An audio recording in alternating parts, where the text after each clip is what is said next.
Under the Speaker's announced policy of January 9th, 2023, the gentlewoman from Florida, Ms. Shirley McCormick, is recognized for 60 minutes as the designee of the Minority Leader. Mr. Speaker, I ask unanimous consent that all members have 5 legislative days to revise and extend their remarks and include any extraneous material on the subject of this special order hour. Without objection. It is with a great honor that I rise today to anchor the CBC Special Order Hour. For the next 60 minutes, members of the CBC have an opportunity to honor the legacy of Congresswoman Shirley Chisholm, an individual of great importance to the Congressional Black Caucus, Congress, the constituents we represent, and all Americans. At this time, it's now my privilege to yield to the Honorable Representative Yvette Clarke.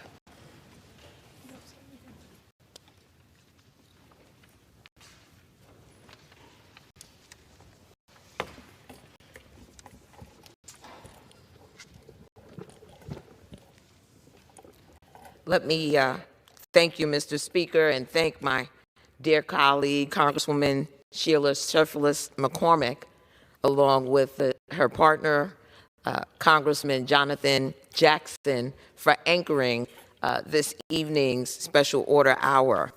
Shirley Chisholm.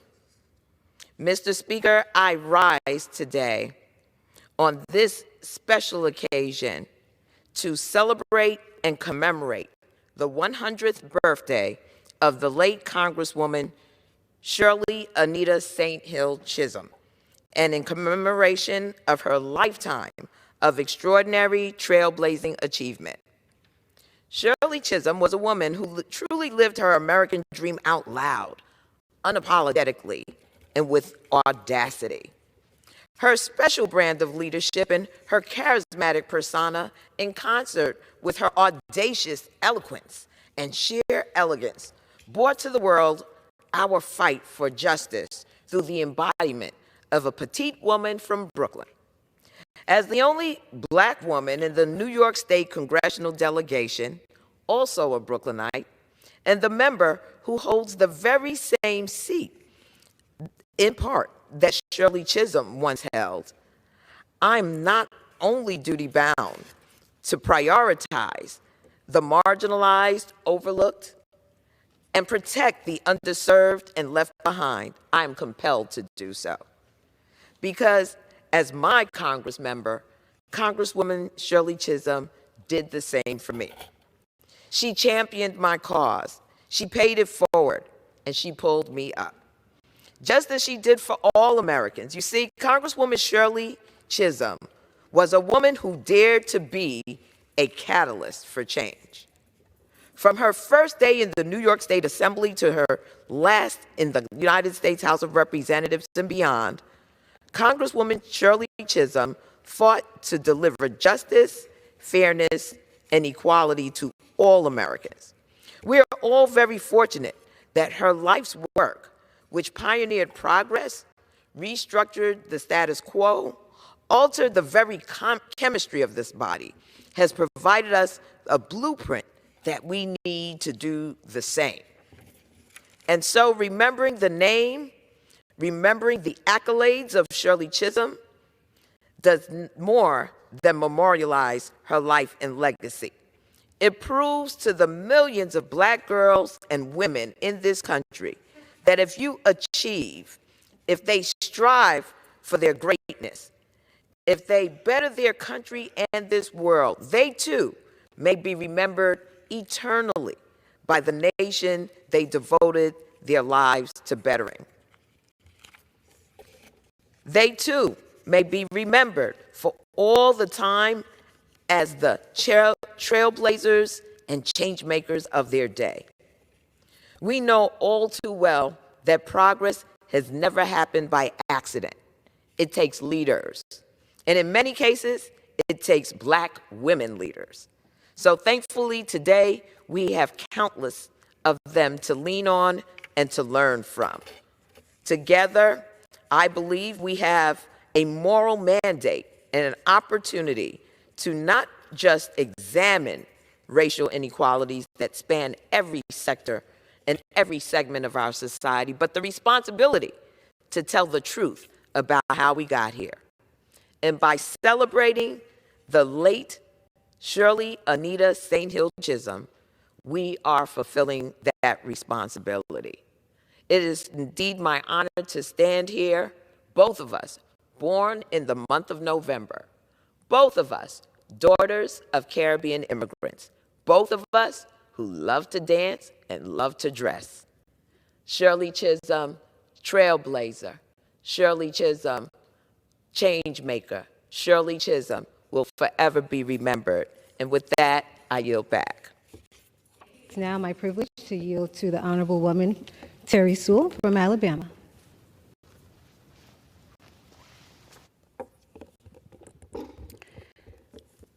Mr. Speaker, I join my colleagues of the Congressional Black Caucus in paying tribute to the one and only Shirley Chisholm as we celebrate what would have been her 100th birthday. The first Black woman ever elected to Congress, Shirley Chisholm is an icon and a trailblazing public servant whose contributions to our nation shall never be forgotten. As a founding member of the Congressional Black Caucus, she took a bold stand against injustice for all. She used her position on the House Agriculture Committee to expand food assistance for vulnerable families, and she championed policies to advance equality for women and African Americans. Shirley Chisholm has always been one of my greatest sheroes, and I am fortunate to have met her before she passed.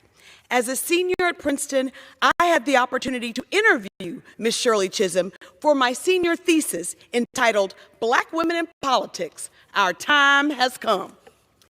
As luck would have it, it started to snow just as I sat down with her. My 30 minutes interview turned into 4 hours with Shirley Chisholm. Shirley Chisholm shared the challenges and struggles that she encountered as the first African-American woman ever elected to Congress. She spoke about the importance of defining yourself for yourself. She taught us that if you are not given a seat at the decision-making table, bring a folding chair. And most importantly, she inspired little Black girls like myself to have a voice in this world. Today, when I am feeling distraught, when I am frustrated on the House floor, when I am upset that I wasn't able to deliver for my constituent, I walk by that glorious portrait of Shirley Chisholm in the nation's Capitol. Her hand is on her hips, her finger is pointed. She is indeed unbossed and unbrought. When I see it, when I see that glorious picture, I have to tell you that I get a pep in my step. I get a glide in my stride. She fought the good fight, and so must we.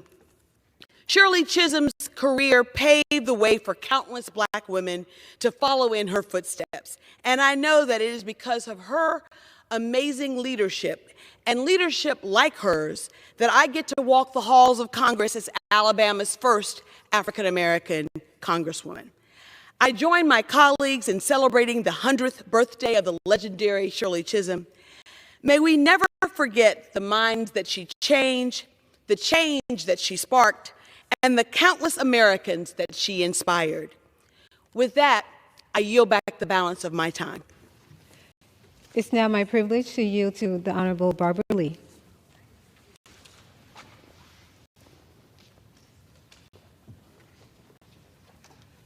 Thank you very much. I want to thank the gentlelady from Florida for yielding, for your tremendous leadership, your steady leadership in bringing us all together during these very important Congressional Black Caucus special hours. Yes, Congresswoman Chisholm made history as the first Black woman to be elected to the United States Congress. She was the first. I am the 20th. That's since 1789, mind you, when the first Congress went into session. She also was the first Black woman and the first woman to run for the presidency of the United States of America. Throughout her 7 terms representing New York's 12th congressional district, and mine just happens to be California's 12th congressional district, Shirley worked across the aisle to advocate for her constituents and to pass bipartisan reforms. She focused on tackling issues of food insecurity and economic justice. She was known as Fighting Shirley. She was a fearless advocate for American families and served as a founding member of the Congressional Black Caucus. A couple of stories I would just like to mention tonight. When I came to Congress, there had been no real recognition of Shirley Chisholm, and I decided to introduce a resolution to honor her. I called her from right back there, the cloakroom, and of course the resolution was on suspension. And so on suspension, of course the first night we come back into session, there weren't very many members here, but there was maybe 2 or 3 Democrats, maybe 1 or 2 Republicans, and Connie Morella from Maryland was on the floor to speak on behalf of the resolution. But as I was talking to Shirley, I told her to turn on C-SPAN to watch it, and she was very upset. She says, Barbara, she says, where are the Republicans? She said, I work very closely with the Republicans constantly. Nobody's there. I said, Shirley, you remember on suspension votes, this first night we're coming back. Believe you me, Republicans are supporting this resolution. But she was pretty antsy and upset about that. So I pulled it from suspension that night. First bill, probably the only bill I've ever pulled from suspension, and called for a recorded vote. The recorded vote, all green lights came up, not one red light. So I ran back and talked to her. I said, okay, Shirley, now look at that board. Not one Republican voted no. And she was relieved. I mean, that's just how serious she took her bipartisan work. And she was so happy to see everybody voting on her behalf, remembering her legacy that night. Another story I think that's very important for all of us to remember is as the public comes into the Capitol, they see this beautiful portrait of Shirley in the hall, and a young African-American artist from Compton, California, painted that. Well, that was when, and I want to thank Speaker Emerita Nancy Pelosi and the late Congresswoman Juanita Millender McDonald from California, who was the chair of the House Administration Committee. Well, they fought like you would not believe to get this portrait authorized and appropriated and painted. And I just want to take this moment to remember Juanita Millender McDonald tonight, because there is no way we would have had that portrait had she not been chair of that House Administration Committee and our speaker leading the Democrats, working with Juanita to make that happen. And of course, to my Delta sisters here, remember that day when we unveiled the portrait. There were many, many Delta's members of her sorors were there that day we unveiled that picture. Fast forward to the postal stamp. Everything has been very difficult. You know, if you're a woman of color, sometimes everything gets a little challenging. So we tried to have Shirley Chisholm's legacy memorialized in a postal stamp. Well, I introduced the legislation. It had to be bipartisan. We, received the bipartisan support. Then after about 5 years, they told me, oh, you can't do this. To have a postal stamp in someone's honor, you have to wait 10 years until after they pass. Well, they never told me that up front. So we had to start all over again, but we finally got it done. So if you don't have one of the Shirley Chisholm legacy historical stamps, please try to get the Postal Service to get you one, because they're beautiful stamps, and they really exemplify her beauty and her strength. Now, just finally, let me just say one personal thing about Shirley, because she was the catalyst for my career in public service. When I met her, I was a student at Mills College, and like so many young people today, I was intentionally, mind you, intentionally disconnected with the political system. It wasn't that I was apathetic. It wasn't that I didn't understand what was going on. It was that I did not believe that it worked for me. A young black mother raising 2 children on her own on public assistance. But I was very active. I was president of the Black Student Union. When I met and talked with Shirley, she took me to task. She called me little girl to the day she died. I was by 26 then. She said, little girl, you're not registered to vote? I said, no, ma'am. She said, why not? And I told her why not. I said, I didn't believe in politics. It just wasn't working for me. And Finally, she convinced me that I needed to get involved, and I ended up, bottom line, organizing her Northern California presidential primary out of my Mills College class with two students, Andre Swanson and Sandy Gaines. Went on to Miami as a Shirley Chisholm delegate, where I met Mr. Clyburn. And the rest is history. I got an A in the class, actually. I was going to flunk that class because part of the work was to do field work, and I was refusing not to work in the guys' campaigns. So let me just say that it's important to remember that she flipped the script, and she left the indelible legacy on American politics, all while holding the door open for the rest of us to step through. And throughout her life, she did remain unbought and unbossed. And hopefully this week, the House and the Senate will finally honor her with the Congressional Gold Medal. She deserves it. And I want to thank you again in the CBC for your leadership and for giving us a chance to really salute our heavenly sister, Shirley Chisholm. Thank you again. So much. It's now my privilege to yield to the Honorable Joyce Beatty from Ohio. Thank you to my CBC colleagues and anchors for tonight's special order hour, and to you, Mr. Speaker. I rise today, as many of my colleagues have done, to celebrate the 100th birthday of a titan of American democracy, Shirley Anita Chisholm. Born 100 years ago, as we have heard, Shirley Chisholm shattered barriers as the first Black woman elected to Congress and the first Black woman to serve on the House Rules Committee. She was fearless, fighting for equity, early childhood education, labor protections, and domestic workers, in programs like SNAP and WIC, Mr. Speaker, that today we are still fighting for. During this very Congress, we are debating something that she has left us a legacy with. Maybe we should go back in time and revisit what she did for our Farm Bill. Her advocacy also inspired Title IX, the Equal Rights Amendment, and generations of women to lead in boardrooms, classrooms, and yes, right here in these chambers. But she did not stop there. In 1972, she stood before America and declared her candidacy for president, not for the glory of winning, but to make room at the table for those silenced too long. Mr. Speaker, it thrives in every Black person who refuses to wait their turn, and every leader who prioritizes people over politics.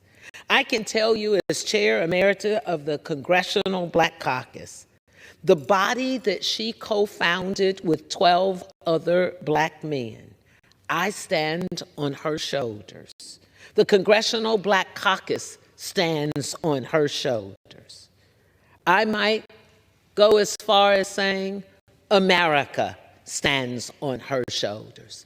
Little girls come and tour the United States Capitol, and they see that painting. The same painting, Mr. Speaker, the day I was sworn in on this floor, I went to and touched the frame and said the two most powerful words we can say: thank you, Shirley Chisholm.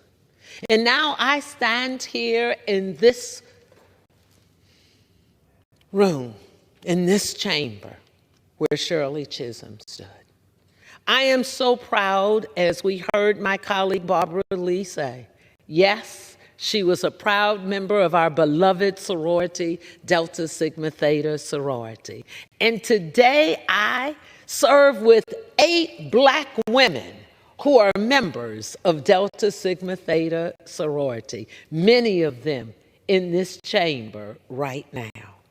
So I leave us with her words. And whether this nation acknowledges her words, they stand strong with not just us as Black women, but white and brown women. Stands with little girls that she said, if they don't give you a seat at the table, bring a folding chair. And the significance of that is so valuable because it's talking about how we have been denied to be at that table. And see, if you're not in the room, you don't have a voice. And Shirley Chisholm gave us that voice. So today I say thank you to my colleagues of the Congressional Black Caucus for allowing us to be in her chambers, stand in her footsteps, and make a commitment and a pledge that we will always have a seat at the table because we will bring a chair. Thank you, Mr. Speaker. Thank you to my colleagues. I now yield back. It's now my privilege to yield to the Honorable Bonnie Watson-Coleman.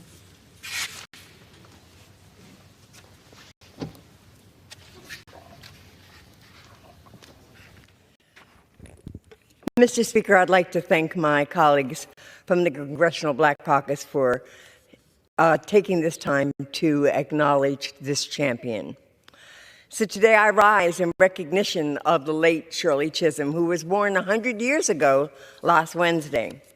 A child of immigrants raised in Brooklyn, Shirley Chisholm would go on to become the first Black woman elected to Congress and the first woman ever to seek the nomination for president from either major American political party. The values she championed throughout her career still serve as noble guiding principles for us all today. She ran unequivocally, unashamedly, and unreservedly on anti-poverty, anti-war, and anti-racist platforms. She spoke plainly, forcefully, and with a moral clarity that cut through the smoke-filled rooms where men made deals for us on behalf of themselves. Now, maybe more than ever, our country is in need of the strength of a Shirley Chisholm. As I close, let me just say, everyone has a Shirley Chisholm story, and I thank God I have one too. I spent the day with her talking about the building of the Congressional Caucus on Black women. And she asked me, she said to me, Bonnie, I need you down here in DC to work with us on a national level. Little did we know what God has prepared for you. I am because she was. I'm grateful to God. I yield back. It is now my privilege to yield to the Honorable Chantel Brown of Illinois. Ohio. Okay. Thank you, Sheila Shifless McCormick, the gentle lady from Florida, for your recognition, and thank you for pulling the CBC together for this special order hour, along with my colleague from Illinois, from Mr. Jonathan Jackson. I am honored to join my CBC colleagues in recognition of the 100th birthday of the great Shirley Chisholm here in the House chamber. And it is so appropriate that we are here because this is one of the places where Shirley made history. On January 3rd, 1969, she was the first Black woman to walk into this chamber as a member of Congress. That was the 91st Congress of the United States, meaning that the first 90 Congresses, dating back to 1789, had not featured a Black woman. And of course, most Congresses had not featured many women or many Black representatives at all. In fact, the same day that Congresswoman Chisholm was sworn in, my predecessor representing Northeast Ohio, the Honorable Louis Stokes, another founding member of the CBC, also took office, being the first Black member of Congress from Ohio after 166 years of statehood. That is why I have so much pride when I look at my colleagues, because we are here now. And it started with Shirley Chisholm. And Shirley Chisholm served, legislated, and lived like she was making up for lost time, making up for all the times that people like her had been shut out of the conversation or left out of the room. That's why her legacy is so strong today. She wasn't just a first. She wasn't just a historical footnote. She was a fighter. Shirley Chisholm was someone who came here on day one and demanded to be heard and demanded that her constituents be heard. So she fought, unbought, and unbossed for the nutrition benefits, for people in need, for child care, for universal health care, and for justice for Black women and Black Americans and all people in this country. And these fights are not over.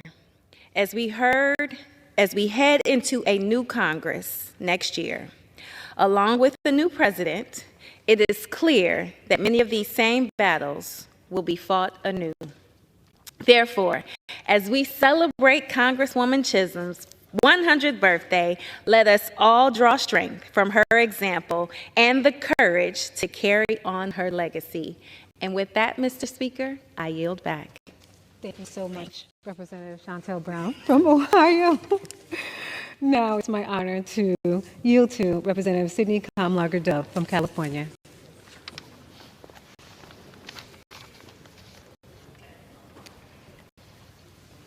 Thank you, and I just want to give thanks and appreciation to the gentlewoman from Florida for holding it down during the special order hour for the CBC, and I want to thank the gentleman for Illinois for doing the same. Mr. Speaker, today we stand on the shoulders of a giant who stood just 5 feet 3 inches tall, but had the power to shake the nation. Shirley Chisholm wasn't just the first Black woman elected to Congress. She was a force of nature who shattered barriers and dared anyone to stop her. Spoiler alert, they couldn't. In a world that told her no at every turn, Shirley said, "Watch me, watch me." She ran for Congress. She won. She became the first Black woman to serve in this very body, a body that, let's be clear, wasn't exactly rolling out the red carpet and still kind of doesn't. But did that stop her? Absolutely not. She showed up, took her seat, and if there wasn't a seat, Shirley brought her own folding chair, slammed it down, and said, "Let's get to work." She made history. And along the way, she didn't just break the rules, she rewrote them. She fought for civil rights, women's rights, and economic justice. And she did it all without ever compromising who she was or in what she believed. Shirley didn't come to Congress to blend in. She came to lead, to challenge, and to remind the world that power belongs to those bold enough to claim it. And lead she did, fearlessly, unapologetically, and always with her eyes on a better and more just future. Her campaign slogan, "Unbought and Unbossed," wasn't just a catchy phrase, it was her truth. In a world that told her, "Wait your turn," she declared, "My turn is right now." And when she ran for president, she didn't just run to win, she ran to pave the way for the rest of us. Her courage made it possible for people like me, for people like all of us in CBC to serve. Her voice ensured that our voices would one day be heard. Her fierce advocacy for women, Black Americans, and the marginalized taught us a vital lesson. If they won't give you power, you take it. In my office, where her portrait graces the walls, I am reminded daily that it is not enough to be in the room, you must shake it. You must demand justice. And most importantly, you must never let anyone tell you to wait your turn. Because as Shirley said, if they don't give you a seat at the table, bring a folding chair. Thank you, Madam Shirley Chisholm. We've got our chairs, and we are just getting started. You know, many of the women here shared their story. I don't have a story because I'm too young, but I will tell you, in my home, Shirley Chisholm was a legend. And so to be in the same chambers where she stood, where she fought, where she won, where she declared that we deserve to be here. It is an awesome experience and feeling every single time we are here to know we have shared the same space with the great, the legendary, the most powerful Shirley Chisholm. It is why her photos are in all of my walls in the office, because I want everyone, when they come to see me, I want them also to see her. Thank you, Shirley Chisholm. We honor you and we carry your legacy forward, unbought, unbossed, and unstoppable. Thank you, and I yield back. It's now my privilege to yield to the Honorable Jennifer McCollum. Thank you, Mr. Speaker. I rise today to celebrate the incredible life and legacy of Shirley Chisholm, whose 100th birthday we celebrated over the weekend. Unbought and unbossed, Shirley was the first Black woman to serve in this body, a body that was not built for her. She swore an oath to support and defend the U.S. Constitution, a document that did not include her and we the people. And in the year of my birth, she became the first Black woman to run for President of the United States. Her bravery and determination broke barriers and paved the way for so many Black women in politics, including myself, saying, if they don't give you a seat at the table, bring a folding chair. And as the first Black woman elected to represent the Commonwealth of Virginia, elected 55 years after her historic election, I stand on her shoulders. Sometimes, sitting in my office, I look at her portrait that's also on my wall, and I reflect on the fact that in many ways, I'm fighting many of the same fights that she fought. And the other 31 Black members of Congress today are in those fights with me. She had to fight them alone. We fight to include women in the Constitution through the Equal Rights Amendment still today. We fight to feed the hungry through the SNAP program still today. We fight to extend worker protections that most people take for granted, like minimum wage, to domestic workers still today. But we fight those fights from a position of more power than she could have dreamed of because of her. She left us a legacy to build on. And today, the entire Congressional Black Caucus, but especially the 32 women, are grateful to Shirley Chisholm for her incredible service and countless contributions to our nation.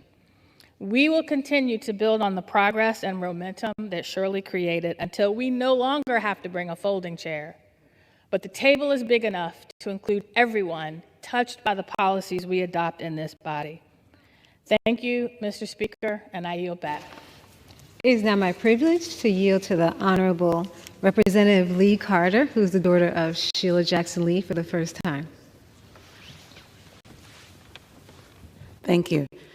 Mr. Speaker, I rise today to celebrate the incredible legacy of an iconic American trailblazer and a tireless advocate for justice, the Honorable Shirley Anita Chisholm.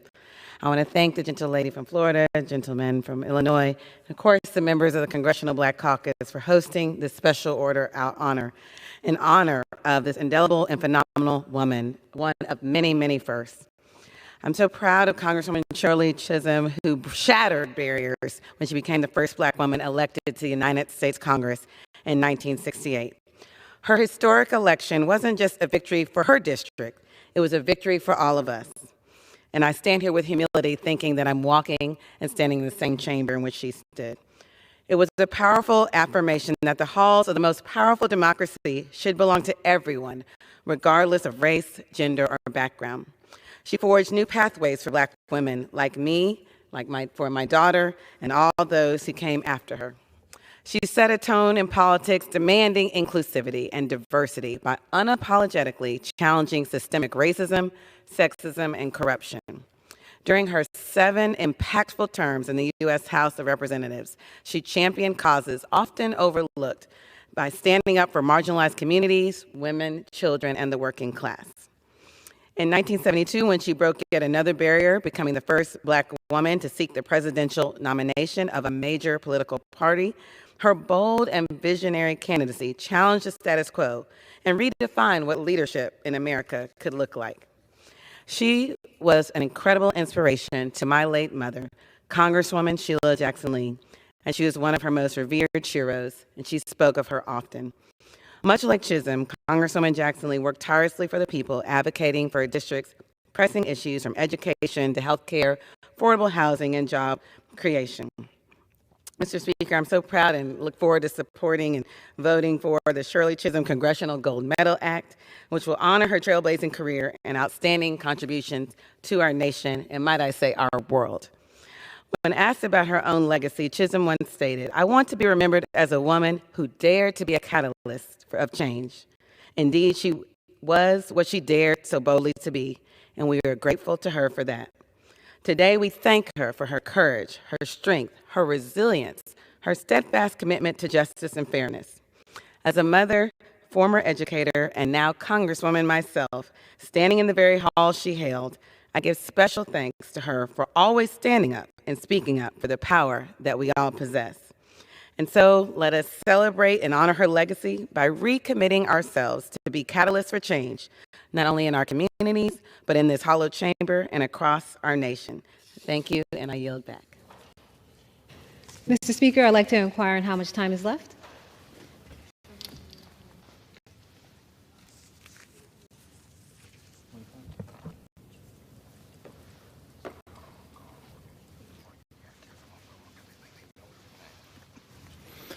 The lady has 16 minutes. At this moment, I'd like to yield to myself. In continuance of honoring the life and legacy of Congresswoman Shirley Chisholm, I wish to highlight her unflinching devotion to the American people.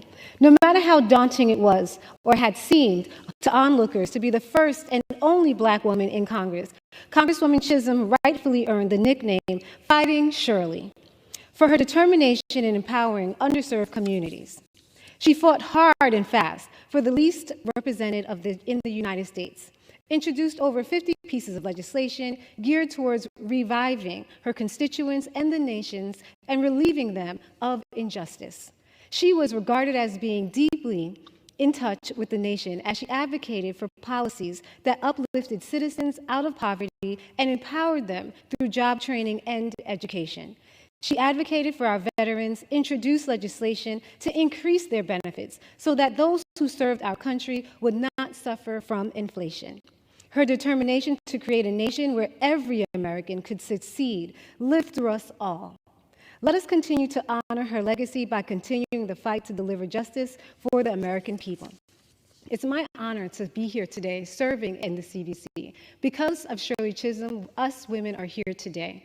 Today, the CBC has over 31 women who are in Congress today, increasing in the next Congress. We're here today, each one of us, holding a piece of Shirley Chisholm, hoping to actually fulfill her dream of one day, pushing this nation forward where all of our children and American people can live together in a city and in every nation where we have equality, justice, and a clear education for everyone. With that, I would like to yield to my co-chair, Jonathan Jackson from Illinois. Thank you, the Honorable Congresswoman Sheila Shirley McCormick from the great state of Florida.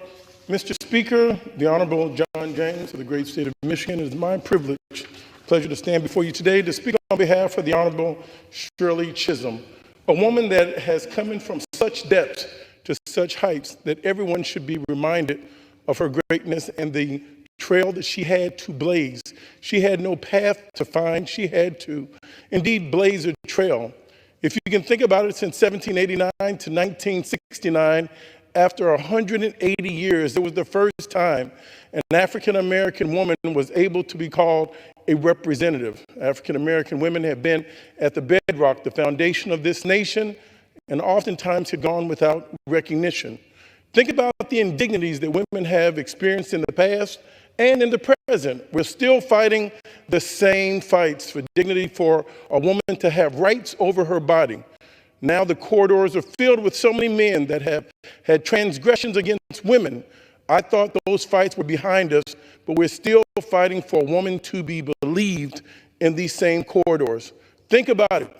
It wasn't until 1993 that the senators Female senators actually had a place to give their bodies comfort because there was no restroom off of the Senate floor. We've come a long way, but we have so much further to go. And it was only in 2011, not that long ago, that they finally built restrooms off of this House floor on the same second floor so that women could relieve their bodies. Now we have a very long way to go to understanding the issues that they face, the believability that they should be given the assumption of, as now people are seeking nomination and are still being hurled with these accusations because they won't give women a fair voice. I want to thank the lovely legacy of the Honorable Shirley Chisholm. If you can imagine being born in 1924 at the height of lynching in the United States of America, but something did not put out that burning fire inside of her soul, that she would have the audacity, the unmitigating gall to want to be president of these United States, to know that she indeed could serve. And from that spark that could not be quenched out, that flame that has lit so many other women, I want to say thank God for her. As we commemorate, as we hold aside a special time to remember a woman that was a trailblazer. She didn't follow a path. There was no path for her to follow. She has since laid a path so that so many others could matriculate and ascend to the height of their full potential. It is at this time, Mr. Speaker, the Honorable Congressman John James, I would like to turn this back over to my colleague, the Honorable Sheila Shirley McCormick from the great state of Florida, and I rest. Well, thank you, Representative Jonathan Jackson from Illinois, for that passionate speech. Mr. Speaker, today we recognize Shirley Chisholm's tireless commitment to injustice and equal opportunity. During her time in office, Congresswoman Chisholm consistently fought against racial discrimination and systemic inequalities endured by all African Americans. She was a vocal supporter of the Voting Rights Act of 1965 and the Fair Housing Act of 1968, working to create an America where everyone could thrive regardless of race. She was a trailblazer who fought for the inclusion of women and African Americans in positions of power.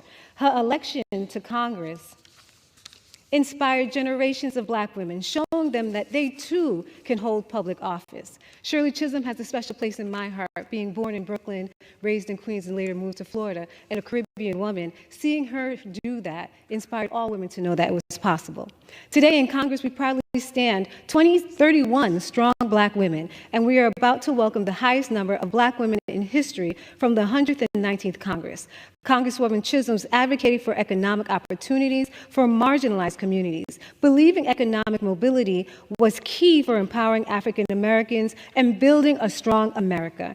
Her tireless commitment to underserved communities is still inspiring today. As we honor Congresswoman Shirley Chisholm, we must continue to uphold her values and strive to create the America she envisioned.